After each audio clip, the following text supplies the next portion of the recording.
téléspectateur yu ITV di leen dalal jàmm seen émission kennu askan wi ñu am mbégte dellu si fii naka noonu tey ji ñu am mbégte dalal Abdou Samad Diouf nekk coordinateur zéro inondation et Sénégal ma fierté Abdou Samad maa lay dalal jàmm ci plateau kennu askan wi fii si ITV. maa ngi lay fay El Hadj Malick. bisimilahi rahmaani rahim rabbi israh li sadri wa yasir li amri. waxlul uqdatam min lisaani yafqahul qawli. di la nuyu bu baax di nuyu téléspectateur u ITV. ak groupe E-Media yëpp. ci liggéey bu am solo bi nga xam ne yéen a ngi koy def mu nekk un travail remarquable loo xam ne tey sénégalais yëpp ñu ngi koy magnifier à chaque fois. donc di jaajëfal waa kër gi borom kër gi ñi fi nekk ñëpp kilifa yu kër gi. donc di leen ñaanal yàlla yoon bi ngeen jël yàlla na yàlla gën a naatal. maa ngi leen di gërëm di leen sant. amiin mu nekk lu am solo alors Abdou Samad Diouf xam nañ yow sa engagement ci wàllum nekkin ci wàllum dundin askan bi ci wàllum tamit inondation yi gis nañ aussi bay nga si waar gu am solo alors gis nañ dem si conseil des ministres président de la république jël ay mesures yi bokk na si fukki milliards ak juróom ci Kër Massar. loolu yow sa premier commentaire lan lay doon. waaw donc xam nga. mbir bu amee njiitu réew mi moom la askan bi wóolu tànn ko te problème mu inondation dafa nekk loo xam ne tey mën naa wax ne c'est un phénomène naturel boo xam ne depuis presque des années mi ngi def maanaam lu métti ci askan bi dafa jot nag maanaam que tey ñu jël à bras le corps la situation de l'inondation xool naka lañ koy mën a saafara une bonne fois pour toutes parce que boo xoolee à chaque année même les mêmes problèmes se répètent et loolu ma yaakaar ne tey bu président taxawee jël ay mesures tey comme fu mel ni Kër Massar nga xam ne bokk na ci communes yi nga xam ne les communes les plus touchées mu jël dogal ne dafa am lu mu liggéey bu mu fa bëgg a def pour que ñu inondation mën a jógee Kër Massar du ñu def lu dul rafetlu ko. mais dañ bëgg a xam rek aussi que le problème c'est pas Kër Massar tout seulement. parce que warul yem Kër Massar. parce que tey boo ñëwee fi nga xam ne mooy commune Diamaguène Sicap Mbao nekk na commune boo xam ne plus de 7,3 kilomètres carrés la. boo dindee Kër Massar Diamaguène Sicap Mbao bokk na ci commune yi nga xam ne tey ñoo gën a sonn ci inondation actuellement dans le département de Pikine. kon nag tey suñu saluer maanaam li nga xam ne jël na ko dogal. ne dañu bëgg a xeex mbënn mi mais dañu bëgg mu gën a yaatu parce que tamit bu fekkee dañ ko bëgg a yemale Kër Massar bàyyi yeneen communes yi nga xam ne aussi tamit ñu ngi ci même situation bi comme Kër Massar dana niru loo xam ne aussi du neex ñenn ñi. ñu koy ñaan ci dogal bi mu jël mu gën ko yaatal parce que dana permettre que aussi d'ici les années à venir problème mu inondation mu nekk loo xam ne day nekk veille souvenir donc nag loolu la ñuy ñaan déglu naa Assemblée nationale def nañu seen rapport. waaw loolu sax daan si ñëw. voilà très bien daan si ñëw alors gis nañ aussi si décision yu président de la République bokk na si projet de gestion des eaux pluviales. boobu tamit yow si sa gis-gis jàpp nga ni loolu yëpp suñ ko matalee dina régler situation bi. waaw xam nga le problème actuellement du problème mu xaalis. parce que boo xoolee investissement bi am na solo. investissement bi am na solo. mais bu fekkee ne boo xoolee ci le programme décennal. parce que boo xoolee le président Macky Sall bi muy ñëw en 2012 dafa ñëw créer benn ministère tuddee ko ministère des inondations. et requalification de la banlieue. ministère bi nga xamee ne démarré nañ mu amoon benn jéego yoo xam ne ñu ngi ko commencé woon def. boobu à l'époque le ministre moom bi nekkoon Khadim Diop. mu amoon yoon bu baax bu mu jëloon. mais ñun fi nga xam ne foofu dañu dem ba gis yoon bi di commencer feeñ. ñu jël ministère boobu jëlee ko fa. donc man bi ma gisee ne sama xalaat bi ñu defee le programme décennal dañu waroon bàyyi ministère boobu sur le programme décennal mu continuer di ko piloter. mais inondation da ngay dem sax ba après doo xam kan moo ko gérer. day poser problème. parce que da ngay dem benn moment ñu ne la assainissement.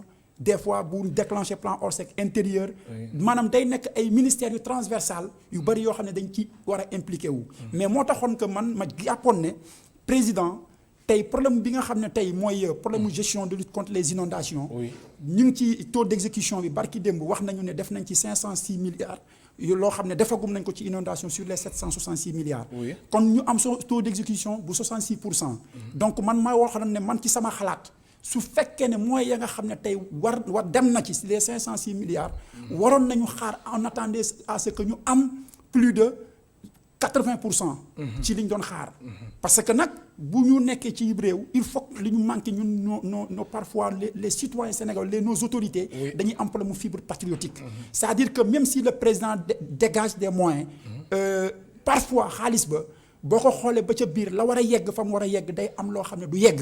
te loolu aussi bokkul ci li nga xam ne day dimbale président ci maanaam yéene bu mu am pour xeex li nga xam ne mooy le problème des inondations. alors lu ma bëgg a xam rek mooy Abdou Samad dégâts yi nga xamante ni inondation yi def nañ ko ren. ci Kër Massar Diamaguène Sicap Mbao ak yeneen i gox jàpp nga ni ak jéego yi nga xamante ni nguur gi teg na ko suñ ko baralee mbir mi mën nañ ko éviter année prochaine wala déet. waaw xam nga wax naa la ko sànq quoi qu'on puisse dire. oui l'État a fourni des moyens colossaux. parce que man inondation am na du ma ci novice.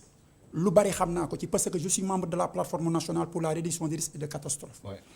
programme décennal bi am na ci lu bari loo xam ne sama xalaat dem na ci. mais c'est-à-dire que tey li nga wax noonu tey mbir mi lenn rek ko mën a saafara. mooy il faut que ñu nekk dans une dynamique unitaire.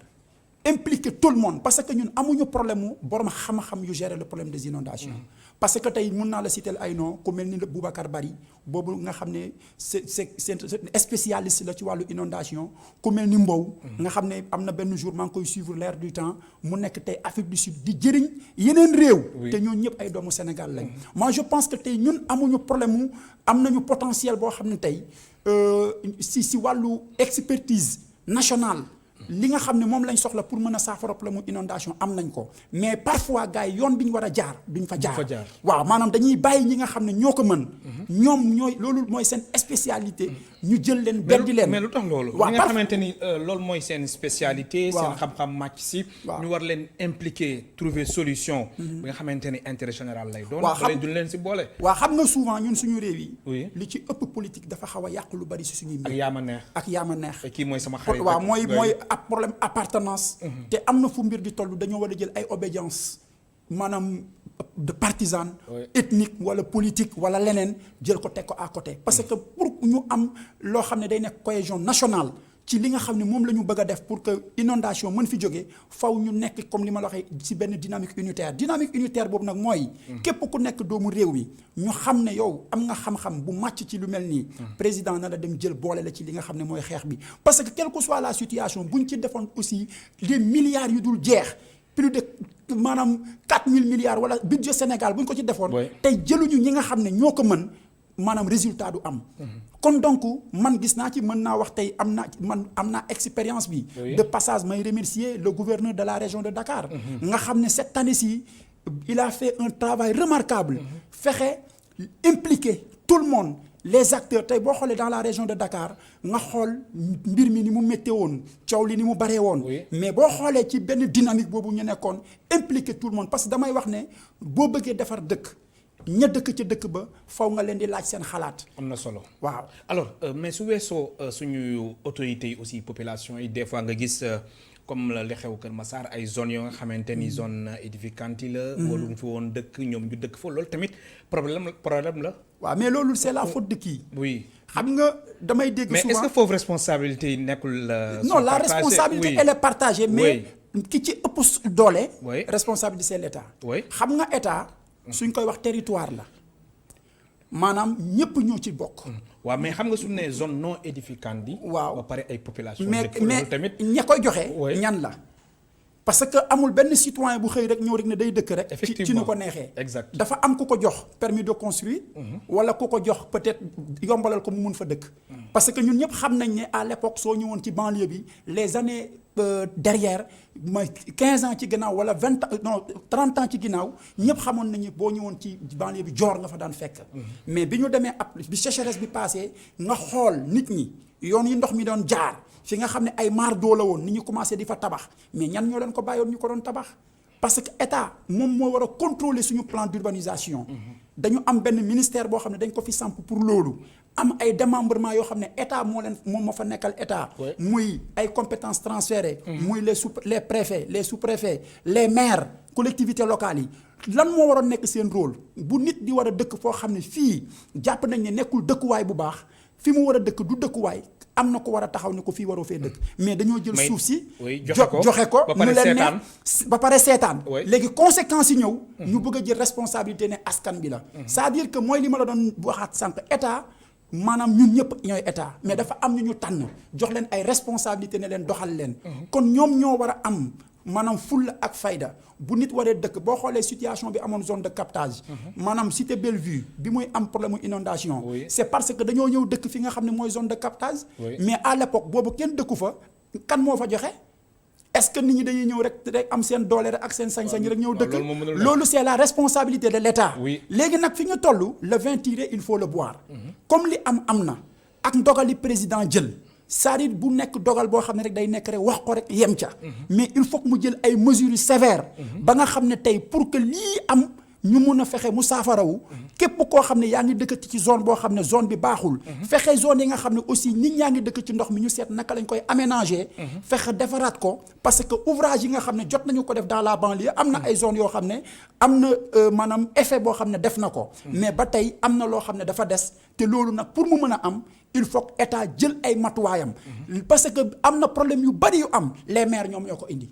maires yi les maires yi nekk dans les communes parce que lu ci bëri ci suuf si ñoom ñoo koy jaay te aussi les sous-préfets toog di leen seetaan parce que il faut que ñu toog parce que bu ñu bëggee maanaam góom bi mu wër faw ñu am sañ-sañu am courage di waxante dëgg parce que on ne peut pas continuer sur ce même lancé chaque année nit ñi di continuer di souffrir terriblement sur même situation mais Abdou Samad beneen problème bu posé wu mooy problème suivi xam nga état bi mën nañ wax def seen ay recommandations wax lépp comme tamit rapport mission d'information bu Assemblée nationale mais suivi bi day nekk problème ba même chose day amaat di répété wu waaw xam nga mooy problème mu Sénégal oui xam nga doo déggee may insister ci dogal bi président jël pour ñu dem ci ba jeex mooy souvent bari na fi dogal yi ñu jël dañ koy wax ñaari fan ñetti fan mu mujj nax saay mais bu fekkee ne bëgg nañ ko saafara dogal yi mu jël ci wàllu inondation na ko matal parce que loolu rek mooy mën a régler le problème képp ku ci def loo xam ne tegul ci yoon dal sa kaw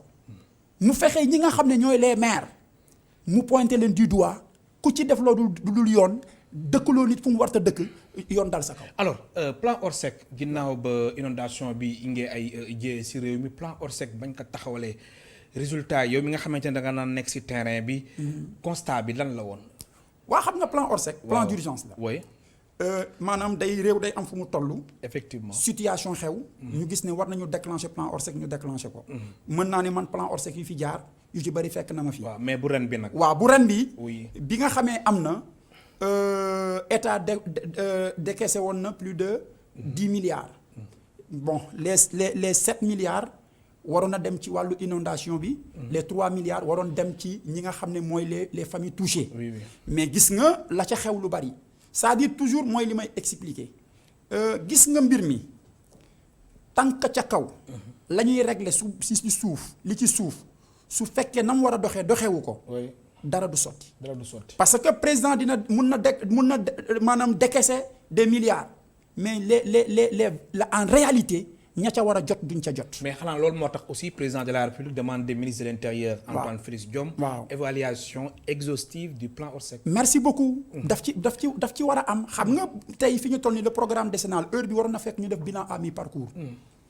xam nga booy nekkee ci dara pratiquement mu war a nekk fukki at nga dawal juróom-ñetti at problème bi am lu des man dama jàpp ne waroon nga def bilan à mi-parcours. xoolaat mbir mi taxawaat càmbaraat ko xoolaat lu ci bari. yenn rëq-rëq yi nga xam ne am na ci nga xool noo koy joyantee soo ko defee di nga gisaat yoon bi mais bu fekkee ne tey déclenché nañu plan Orsec am na ci ñoo xam ne wax dëgg moo neex yàlla dañuy yàqamti ñu déclenché ko. ah bon ah bien sûr. lu tax waaw xam nga rek gaañ yi xam nga seen njëriñ waaw non si mooy li ma la expliqué xam nga gaañ yi coow li moo fi nekk rek wax bi di bari. man am na si ñoo xamante ne maanaam seen poche daal. waaw non effectivement du ci ñàkk parce que tey bu fekkee ne li ñu déclaré ci ay milliards. tey wax dëgg moo neex yàlla. su fekkoon ne yoon bañ ko war a teg dëgg jaar na fa. kon lu ci bari mun naa wax ne heure bii duñ fi nekk di wax ay 66% de taux d'exécution. kon su amee ñu nekk ay population yu nekk si jafe-jafe. soxla ko noonu la amee si ñoo xamante ne dañ koy soxla li gars yi di wax ay bukki yoo xam ne dimbaliwuñu état bi. waaw am na nag ñoo xam ne très sérieusement ñu ngi def ay efforts. parce que tey cette année ci am naa ci expérience. ñëw ma fi man pour xalamal kenn. c'est-à-dire sama nature mooy bu nit defee loo xam ne lu rafet la.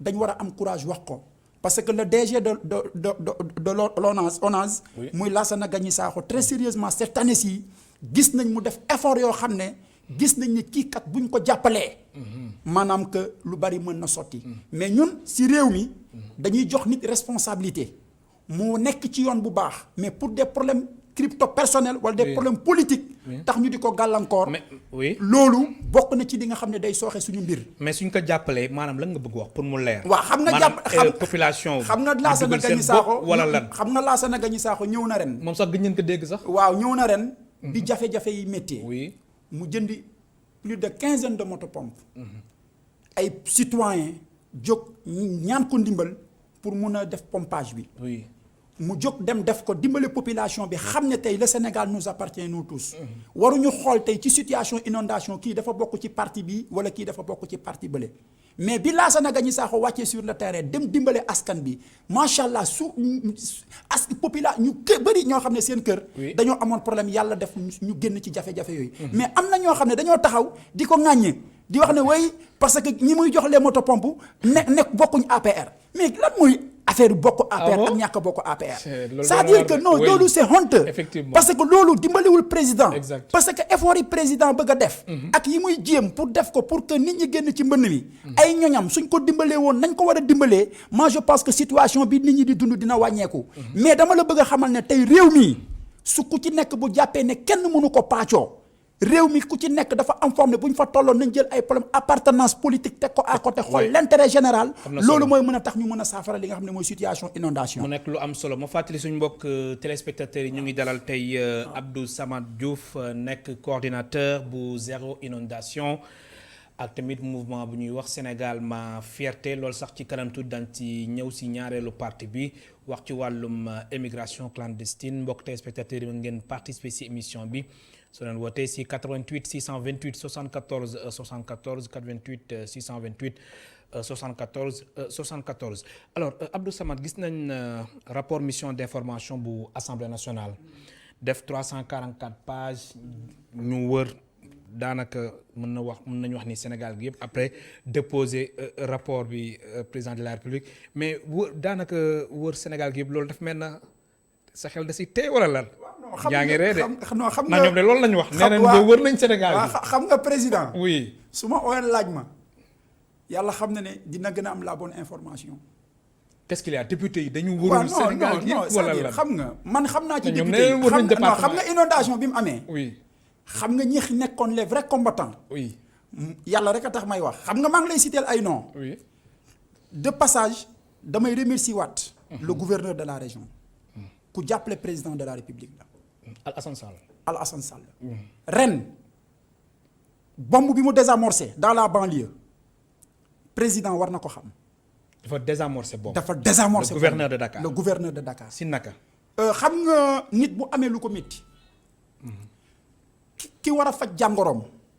su yombee ci moom mu mën ko gis pour ñun mi mën a saafarawu kooku day dimbalee état. maanaam ubbi say buntu. jël ay moyens jox ko askan bi mu jóge ci état mu jaar fa mu war a jaar ba nit ñi am jàmm. partout nag dans la banlieue. te noonu la def. carburant bu doy motopompe yu doy flexible yu doy ba pare boole ci wàcc sur le terrain di dem di nemmeeku askan bi xam lan mooy seen taxawaay les sinistrés ñu recasé woon ci zone yi nga xam ne. dafa nekk à Kër Massar ku demoon ci conditions yi ñu nekk ren. da nga xam ne gàcce ngalaama. man la ma gëm. askan bi moom laay waxal.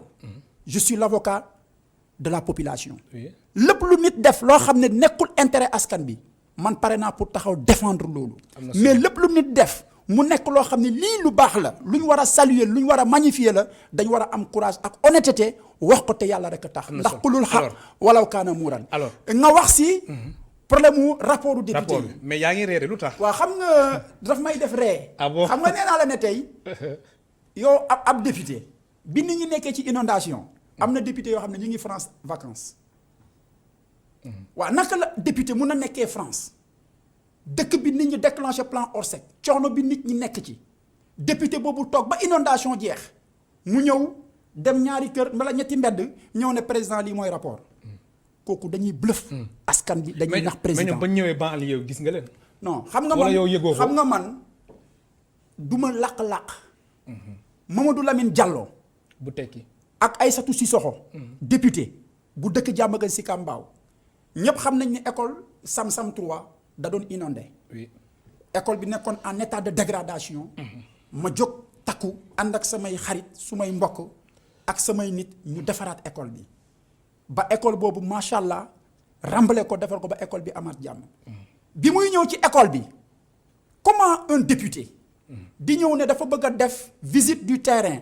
pour mën a def rapport envoyé ko ñi nga xam ne mooy le président de la république ñi nekk ay acteurs nekk ci inondation ña nga xam ne ñooy sonn ci guddi bi ña nga xam ne ñoom ñooy les vrais acteurs amul kenn koo ci àndal ñëw rek photo wu dal di ko publier ñu gis la nga taxaw ci école nga dem taxaw ne président way lii mooy situation bi. mais ñoom nee nañ def nañ liggéey gu non am solo defuñu liggéey amul benn député non je le dis haut et fort mais xam nga président oui. non gis nga Matar kon El dañuy Hadj président. non dañ ko man sama gis-gis li ñu wax président oui. ak li am du dëgg Ah xam bon? nga non ñii su leen président yaakaaroon ci inondation dëkk bi tàkk looy wax ni man maa wax loolu ci kaw ba ci suuf mais ñoom rapport bi nuñ waaw ma ne amul rapport amul ma ne non ça 1344 pages waaw am ma na ne ay xoolal statistiques dëggal ma loolu uy ma wax faay laajal oyal ma Mamadou Lamine Diallo Oui. nga ne ko ne la limal ñetti quartier Diamaguène Sicap Mbao yu amoon ndox wala député boobu noonu mu àndaloon di Aïssatou Sissoko nga ne ko ren ndax jënd na moto pompe jox ko askanu Diamaguène Sicap Mbao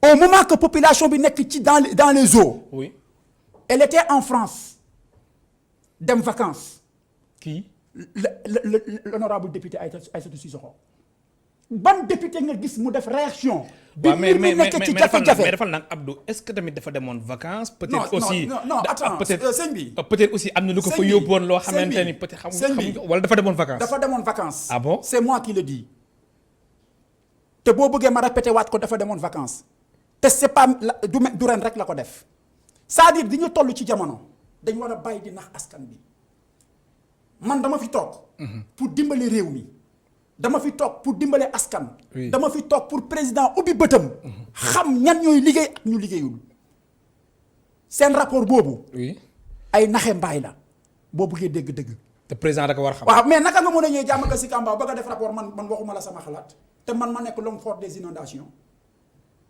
du ñu wax inondation ci Sénégal te tudduñu ma. mais léegi bañ ñëwee Diamaguène Sicap Mbao déggoo ma léegi kan nañu gis non gis kan nañu non waxtaanal xam nga luñ def nuñ def ñëw taxaw ci benn bërëb photo wu publier ko point loolu lañ gis loolu mooy rapport mais da ngay booy def rapport da ngay dem si conseil consultatif yi impliquer les délégués de quartier dem si population bi kër yi nga laaj leen te Diamaguène Sicap Mbao nit mënu fa dugg ci inondation te xaw ma ci dara parce que la ma ren bii may wax ak yow dugal naa fa plus de 35 motopompes dans la commune de Diamaguène Sicap Mbao ren ji ren bii nii di ci joxe carburant joxe ay flexible lii état moo ma ko jox lii samay partenaire ñoo ma ko jox mais su weesoo banlieue bi ñoom neen war nañ tamit département yu bëri ci biir réew mi sëñ bi xam nga li ñuy wax les mensonges c'est une blessure qui ne cicatrise pas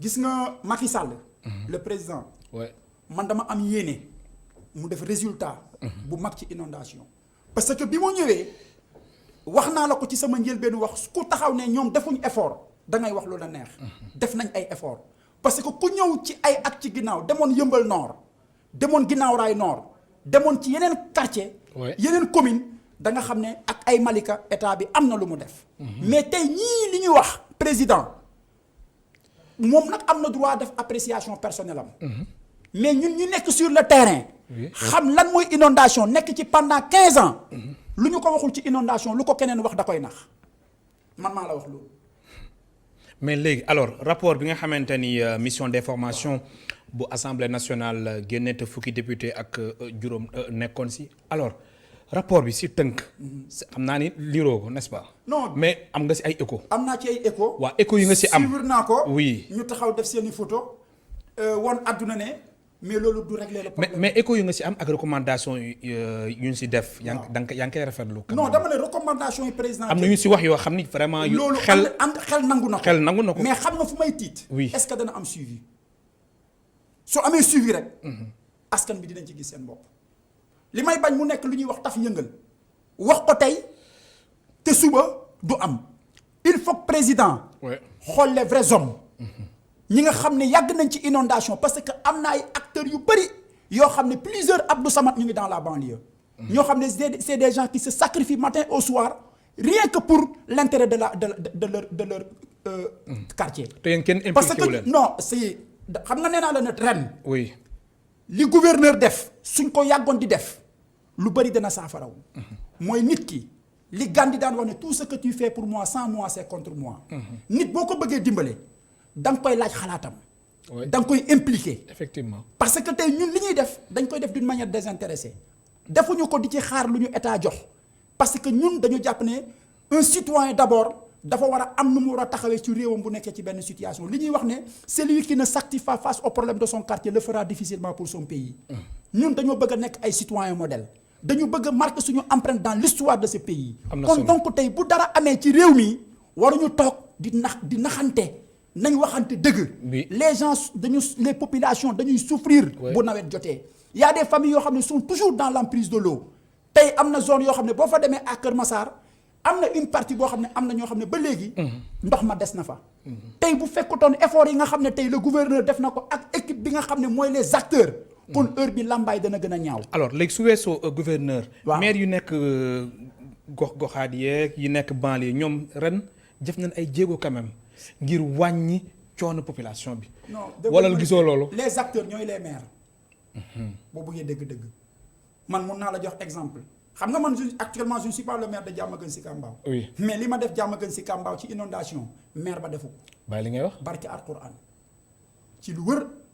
lu tax. non parce que xëy na mooy li ma la wax xam nga mbir mi xol la ak bëgg li ngay def am fibre patriotique. yërëm askan bi. xam jafe-jafe yi ñuy dund. parce que nit mënoo ko dimbale. oui te jege woo ko. mais moo deful dara wala lan. non dégg li ma la xam nga un maire. xam nga un maire. wala lu mu def nga xeeb. wala lan non xam nga man tey bu ma demee ba mun a dugal 35 motopompes à Diamaguène Sicap Mbao. man te yoruma benn budget. le maire mënul dugal juróomi motopompes à Diamaguène Sicap Mbao y a problème. te du moom rek. bëri na ay naataango maire am yoo xam ne. bu nawet jotee ñu bëri dañuy daw seen responsabilité. waaw moo tax ma ne la mbir mi il faut que ñu xoolaat ko bi ñuy séddale ceeb bi dégg nga leen ñuy yuuxu de ku ci nekk di wax ne way ceeb bi nii ceeb bi naa. mais gis nga ba mu méttee doo dégg kenn ko wax parce que amuñ ci intérêt munuñ ci racket munuñ ci def yenn yi. loolu dana war mu nekk lu garaaw c'est-à-dire gis nga population bi dañ war a ubbi seen bët xool. man su may wax damay wax li nga xam ne moom moo war a jëriñ état ëllëg parce que dama ne la li maam Abdou daan wax rek ne gaal gi boo ci nekkee ñaanal mu mucc bul wax ñaanal mu ëmb bi mucc kon ñun si réew mi la ñu bokk kenn waruñoo gën a bëgg Sénégal mais bu fekkee ne dañu war a yaakaar ne suñu toogee waruñu waxante dëgg pour des intérêts personnels. ndax la ma war a am wala sama fauteuil ba ma toog moom laay moom laa bëgg bu ma ci waxee dëgg suba ma ñàkk ko. yaa ngi trahir li nga xam ne mooy population bi. mais alors su weesoo maire bu Diamaguène Sicap Mbao. yeneen maire yi nag ñoom jot nañ def ay jéego. non dégg nga li ma la expliqué. wala ñoom ñëpp defuñu dara. dama ne la non waxuma ne ñoom ñëpp defuñu dara. waaw am na ñu ciy def effort. mais yow la situation à Kër Massar. le maire de Kër Massar dégg maire boo xam ne dañ ko laaj kan moo yor assainissement kan moo yor inondation xamu ko. c'est grave. waaw loolu moom indi woon na coow moom. xam nga indi woon na coow waaw wax ji bëri woon na voilà kon xam nga loolu. un maire mënul xam. kan moo yor ministère bi lan la yor loolu gàcce la su fekkoon maanaam maîtriser na commune am. taxaw na mu war a taxawee xam la mu war a taxawee kon yaakaar naa duñ ko laajee ci inondation dara dina la ko wax man inondation su ma gëmee nga may wax ci banlieue ma lay tracer yoon ak yoon. commune benn par benn benn par benn commune bu ci nekk mën naa la wax quartier bu ci nekk lañ fa def ak lañ fa deful. très bien. te dama koy wax. en parfaite connaissance de cause yor ay documents ba pare nekk un homme de terrain dama ne président bu bëggee xam inondation na laaj ñi xam inondation bu bëggee saafara inondation na laaj ñi xam inondation mais gis nga député yii du ñoom ñoo koy wax li xew ci inondation man maa la wax alors Abdou Samad engagement bi nii nga am lu ko waral waaw xam nga li ko waral mooy dafa am looy wut wala lan la mu waxee pour nga leer ak suñu mbokk téléspectateurs yi xam nga man bi ma nekkee xale ba léegi. oui dama mos a am un engagement patriotique ku ma xam je me bats pour le droit à l'identité. dama bëgg a marquer sama empreinte dans ce pays soo gisee tey ni ma taxawee sans budget sans poste de responsabilité te di def li may def ci réew mi xam nga ne kon man bëgg naa sama réew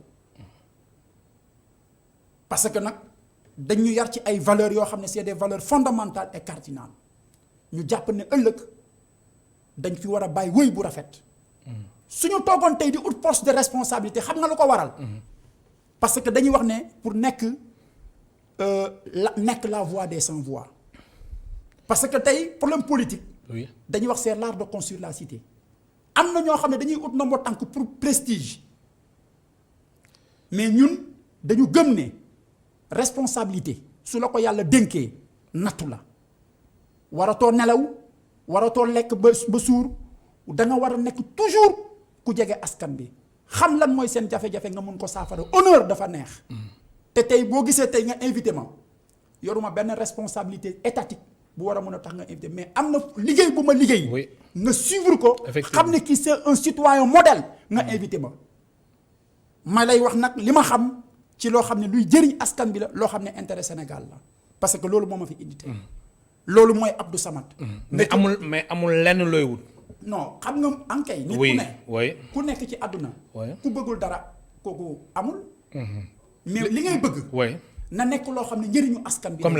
lan non bëgg naa bés yor ay responsabilité ci Sénégal comme lan par exemple maanaam nga nekk maire foofu non Macky Sall moo defoon ministère des pour être plus inondations clair su ma defoon ministère des inondations réglé naa ko ci lu wër ah bon ah bien sûr si ban yoon ngay jaar noonu ban yoon ah non wala dafa leer ba pare xam nga xam-xam oui su àndut ak bëgg-bëgg ak yéene du am njëriñ la connaissance ne sert à rien que si ce n'est que enseigner gis nga loo bëri xam-xam te amuloo maanaam yéene ak bëgg-bëgg munoo am résultat d'abord xam nga li gën a am résultat di la mën a may chance ci li ngay dugg mooy nga am yéene ci li ngay def soo amee yéene oui day tax sa xam-xam la nga ca am day yombal sa liggéey mais loo bëri xam-xam te askan bi jaraluñu la day mel ni que zéro kon donc man dama ne la tey man amul sax de midi à 14h parce que tey bu ma président defoon ministère des inondations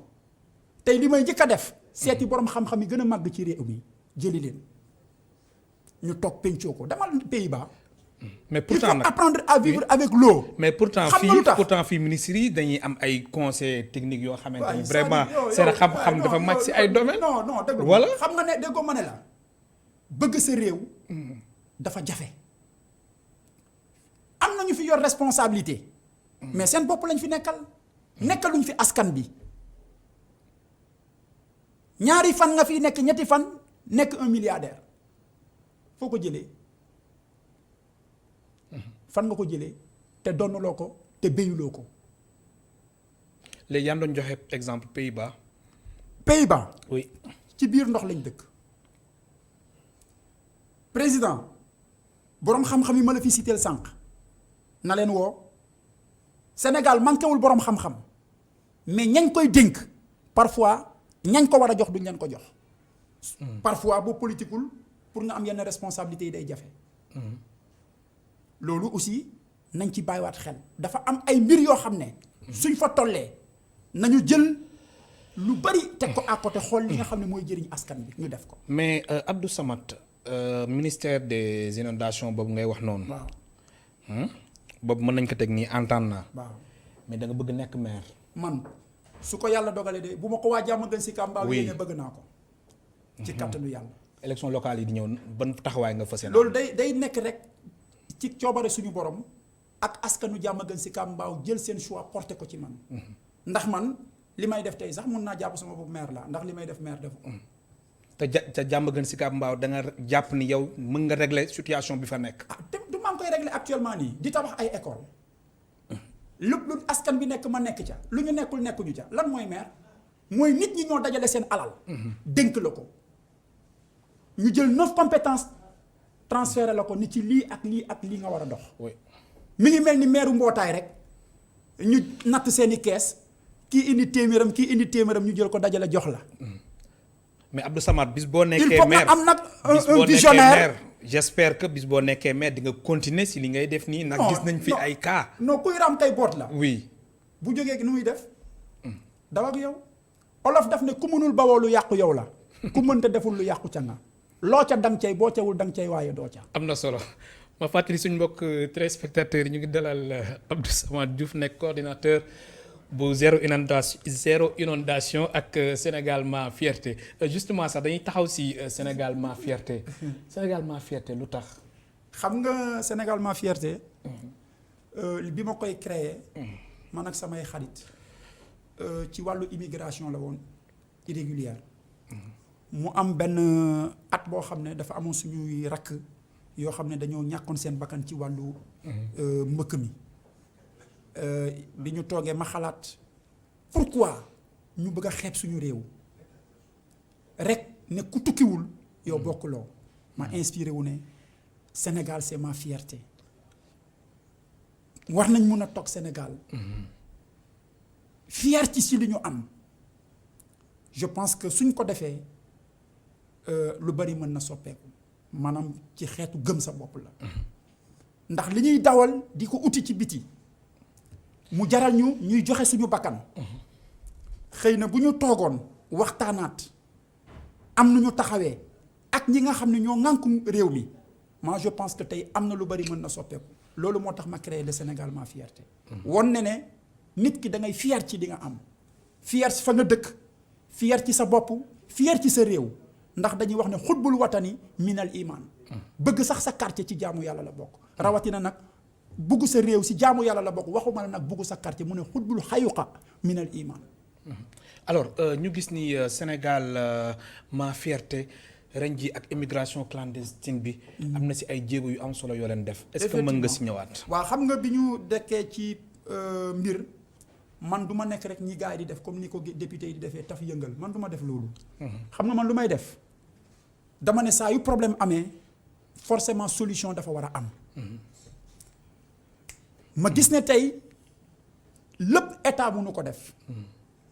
lan moo war a nekk le rôle d'un citoyen mooy que ne bu situation amee yow xoolal lam ca war a mën a participer. oui selon tes moyens. ma jël ay xale. plus de presque 200 jeunes uti ay partenaires au niveau de l'IAM. avec le professeur Djibi Diakhaté de passage moo koy nuyu ak Moustapha Guirassy. waxtaan ak ñoom. parce que nit aussi boo ko bëggee dimbalee wala nga ne ko toogal bul dem faw nga am loo ko tàggatee loo ko jàngal ma yóbbu leen fa ku ci nekk def choix la la gënal. ñi def gestion de projet.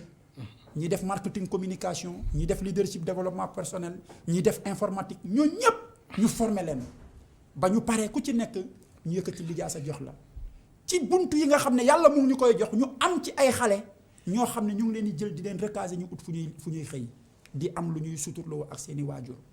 am na ay xale yoo xam ne ñii ay chauffeur lañ ñii yóbbu naa leen ci ay bërëb ñu ngi fay liggéey ñii ñu ngi ci autoroute à péage bi di bale ak partenariat bu ma am ak Eiffage loolu yëpp def naa ko kon donc du ma toog rek ne état yow yaa war a def lii yaa war a def lii. man balaa may wax ne sama droit dama koy laaj lan laa def ci suma devoir léegi nag su ma ko defee ba pare nag ma door a taxaw nag ne état nag yow mi yor moyen lii nag yow yaa ñu ci war a jàppale formel naa la xale yi lii def naa ko li des nag yow laa bëgg nga dimbale ma ci. léegi nag bu ko defee état ut ay buntu moom mi nga xam ne moom moo yor. yenn pexe yi. mën a accompagner xale yooyu ba xale yooyu seen xel dootul nekk di tukki di génn réew mi ba ci ñàkk seen bakkan. alors échec bi fan la politique de l'emploi bu Sénégal moo doxul ba ndaw yi tamit di jël gaal gi di dem wala lu xew. waaw xam nga li xew gis la responsabilité elle est partagée. mbir bu amee faw ñu pencoo ko xam nga moment bi ñu nekk ci moment wu ut lu koy saafara la ñu nekk. xam nga dinañuy wax ne au choc des idées jaillit la lumière am na fu mbir di toll dañuy waxante dëgg pour maanaam ñu mun a gis lan mooy problème bi ñu mun ko saafara.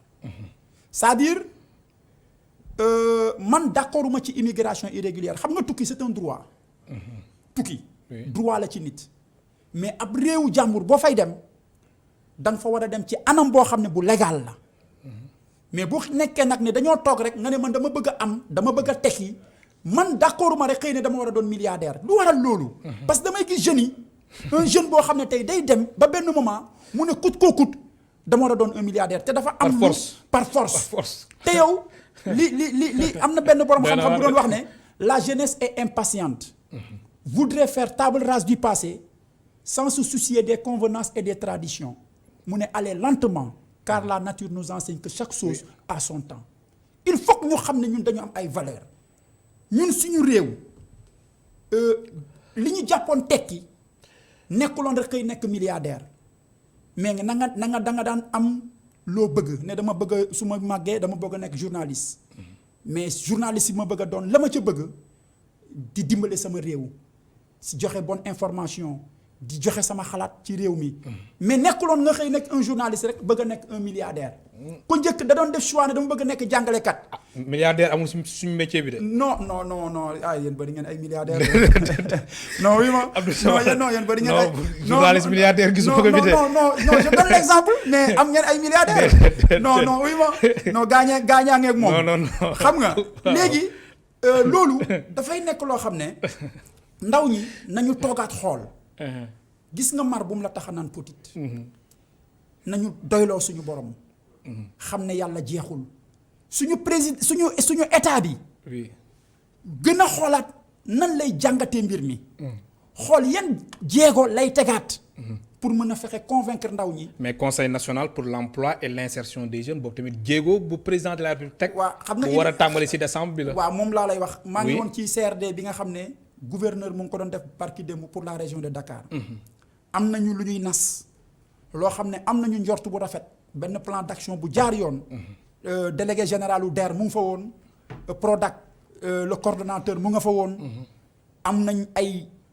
migrants de retour ñoo xam ne ñëwoon nañ ñu nga fa toog nañu toog waxtaan xam nga nee naa la ne su problème amee forcément solution mën na am parce que l'homme est doté d'une intelligence mais lenn rek mooy ko mën a solutionner ku ci nekk na am yéene ci réew mi ku ci nekk na jàpp ne mbir mi bu amee am na ñu ciy profito pour yàq am na ñoo xam ne tey suñu defoon lañ war a def li am nii du am kon léegi nag lan mooy doon régler problème bi mooy ñu toog waxtaanee ko waxtaan ba pare waxtaaj jot na de waxtaan jot na parce que l'heure est grave oui xam nga bi Covid bi ñëwee président daf ne l'heure est grave fi ñu toll nii l'heure est plus grave parce que des mois li suñuy wax réew ndaw ya ca nekk dañ leen war a téye ndax on ne peut pas bâtir un pays sans passer par la jeunesse parce que c'est la jeunesse qui va construire le monde de demain nañu toogaat ñun ñëpp pencoowaat ku ci nekk xam ne le Sénégal ñun ñoo ko bokk. alors réaction ministre de l'intérieur nag nu ko gisee par rapport ak conférence de presse bi si ba ko taskatu xibaar yi laajee pour le moment ñaata nit ñoo ñàkk seen bakkan ci immigration. waa xam xëy na nit la dafa juum comme day door a ñëw nañ ko dimbale ndax dama jàpp rek ne ci benn kàddu ci kuy door a ñëw man duma ci sukkandiku rek. donte la mu wax am na nu mu ko waroon waxee ndax si nit bu nekkee ci choc benn catastrophe am parfois communication bi dafay am solo day tax xol yi mën a giif mais am na noo xam ne soo ko waxee rek donte sax du lépp mooy responsabilité état parce que am na xam ne loo xam ne c'est la pression sociale ñun parents yi am nañ ci responsabilité am na parents yoo xam ne yaruñu seeni njaboot am na ñoo xam ne ñooy teggi seeni natt di ko jox seeni doom ne dem leen waaw ki toog këram nag teggi natam jox doomam ne ko demal ci gaal lu ci yoonu état loolu aussi dañuy am courage wax ko nañ wax dëgg te yàlla tax le ministre de l'intérieur kàddu boobu mu wax man bu doon man du ma ko wax mais du ma moom su ma koy jox conseil ëllëg su lu mel nii amee ci situation bi ñu toll nañu toogaat waxtaan defaraat discours yi dana gën a tax jàmm mën a am ñun ñëpp ñu booloo ànd nekk benn. man lay gërëm baax di la sant Abdou Samad Diouf waxtu bi jeex na. maa ngi lay gërëm man encore. di ñaan yàlla def jàmm. ndax réew mi. ñun ñëpp ñoo ko bokk. fii li ñu fi indi luy defar rek la lu war a jëriñ askan bi rek la lu ñu fi wax rek nag dañ ko teg ci dëgg yaakaar ni lii ñu wax suñ ko waxee mën na am lu mu saafara. di ñaan yàlla kër gi ngeen nekk liggéey bu am solo bi ngeen di def yàlla na fi yàlla def jàmm di nuyu nag sama xarit ndax nag nu mu la def boo gis nam la defa tax oui muy Alassane Samba Diop ba ñuy xamante 20 ans la ci gannaaw boobu dara du dara ba tey mu nekk nit ku gore nekk nit ku baax c'est vrai kër gii nag suñu kër a kon ñaanal leen rek jàmm amiin ñaanal journaliste Sénégal yépp amiin ndax nag yéen a ngi béy seen waar amiin ngeen gën a teg mbir mi ci éthique amiin ak déontologie amiin ndax yéen a yor la nekk la voix des sans voix am na loo xam ne su ngeen ko waxee ci réew mi bu naree yàq nañ ko ormal ndax nag ñun ñoo bokk mbir mi mais nag na tegu ci dëgg jërëjëf maa lay gërëm di gërëm waa jàmm gën si Kambaaw oui ba ma jógee di ñaan yàlla bu baax yàlla def fa jàmm amiin gis naa cofeel bi ñu am ci man sopp bi ñu ma sopp góor mag ndaw jigéen di ma ooy sax l'espoir de jàmm gën si Kambaaw l'homme des solutions kon merci beaucoup di la gërëm baax di la sant Abdou Samad Diouf nekk coordinateur zéro inondation et Sénégal ma fierté mbokk téléspectateurs yi yéen tamit amuñu seen fay ñu leen di gërëm baax di leen sant ba suba incha allah ñeenti waxtu